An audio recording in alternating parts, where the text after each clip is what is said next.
Buenos días, buenas tardes, buenas noches, mis queridos chichipíos. Estamos aquí con la clase número 8 de Historia Argentina que titulamos La máquina electoral en la Argentina de los notables. Como ustedes ya recordarán, estamos estudiando la historia argentina de fines del siglo XIX, principios del XX, donde, a la cual, Argentina habían llegado un número muy significativo de inmigrantes de Europa que había implementado un modelo económico agroexportador que, como su nombre lo indica, exportaba materia prima producida en el campo, más precisamente carne vacuna, la producción lanera del ganado ovino y una incipiente agricultura que después va a ser descomunal, agricultura de cereales con especialización en una primera instancia en maíz, trigo y lino. Eso va a redundar en una Argentina también consumidora de materias manufacturadas, industrializadas, producidas en Europa y que hacía sus negocios en mayor medida y cada vez más y con una relación de dependencia total del mercado inglés. En este contexto lo que vamos a ver ahora es la política. ¿Cuáles eran las inclinaciones políticas? ¿Cuál era el pensamiento? ¿Y cuál era la conformación de los sectores de poder que manejaban la Argentina en aquel momento? Vamos a ver cuál era la élite gobernante y cómo se manejaba la cuestión de, como digo ahí, la construcción del poder. O sea, de qué manera la clase alta política argentina, tanto en la capital federal y la provincia de Buenos Aires, como en el resto de las provincias, se va a conformar una élite, que es un grupo de personas de clase alta, adinerada, capaz de acceder a la educación superior, a la educación en Europa, a una posición socioeconómica privilegiada y que por estar en ese lugar accede también a los lugares de poder. Desde ese punto de vista podemos decir que es una Argentina conservadora. ¿Por qué? Porque esas clases sociales altas no van a permitir la permeabilidad social ni el acceso a los sectores de poder por parte de las clases medias y mucho menos de las bajas. Por eso hablamos de una Argentina conservadora, porque lo que van a hacer es conservar para sí mismas el poder, estas élites, y negar la participación al resto de la población. Como, si bien la Constitución Nacional y la legislación del momento habla de una apertura, esa apertura no está hecha en la práctica, ni mucho menos traducida en una ley particular que le dé derechos políticos a la gente, que va a ser recién eso en el siglo XX, allá por 1810, con la ley 1910, con la ley Sáenz Peña. Mientras tanto, las élites gobernantes, como digo, van a hacerse del poder y no lo van a compartir. Se lo van a ir pasando entre miembros de esta clase, que muchas veces son parientes, pero nunca van a propiciar una apertura democrática real hacia las clases medias y bajas. Dentro de esta concepción, vamos a decir, del poder, a estas personas que forman parte de la élite, generalmente, excluyentemente hombres, se los va a llamar notables, que son aquellas personas que se consideran a sí mismos y son consideradas por los otros, las personas que están capacitadas intelectual y socialmente para conducir el país y que lo van a hacer de la mejor manera.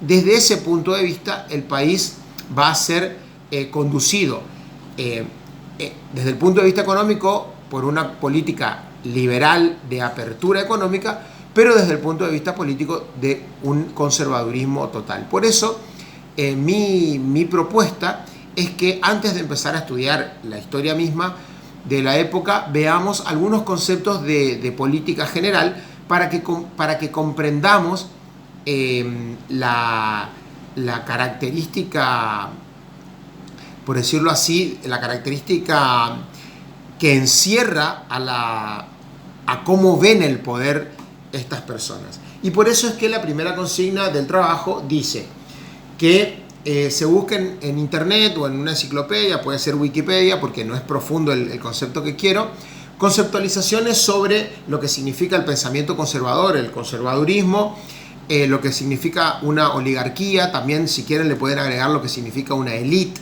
o élite, como para tener una idea general de qué se trata. Y después, teniendo en cuenta el punto 1, ver a quienes les llamaban notables.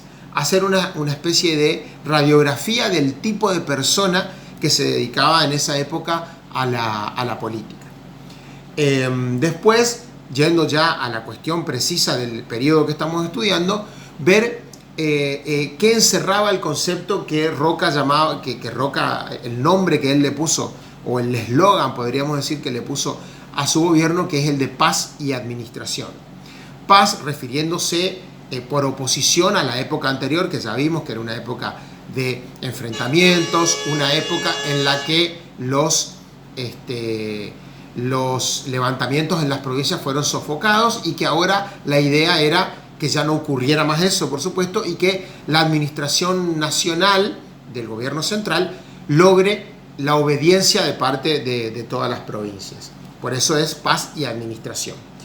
Bueno, después hay una serie de leyes que nombra el texto, donde yo quiero que ustedes lean el resumen que hay ahí de cada una de las leyes y me digan qué les parece el contenido, cuál sería la más importante o la que más de mayor relevancia les parece a ustedes personalmente.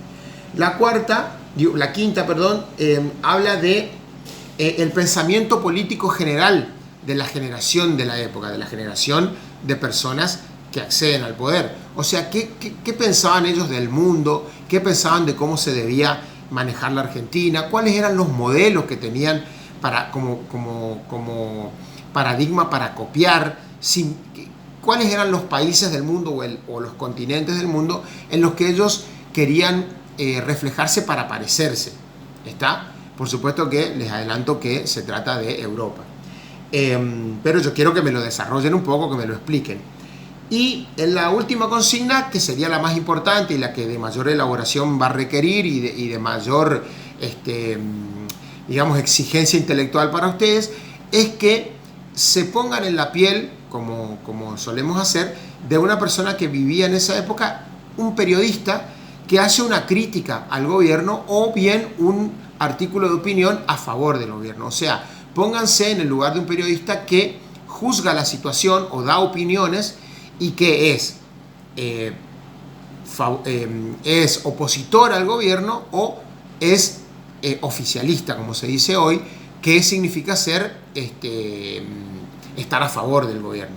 Se ponen en una de esas posiciones y escriben un artículo referido a cualquiera de estas cosas, a alguna de las leyes, al presidente de la nación, a la relación con el mercado europeo, a la producción agroexportadora. Cualquiera de estas cosas puede ser motivo de su artículo de opinión periodística.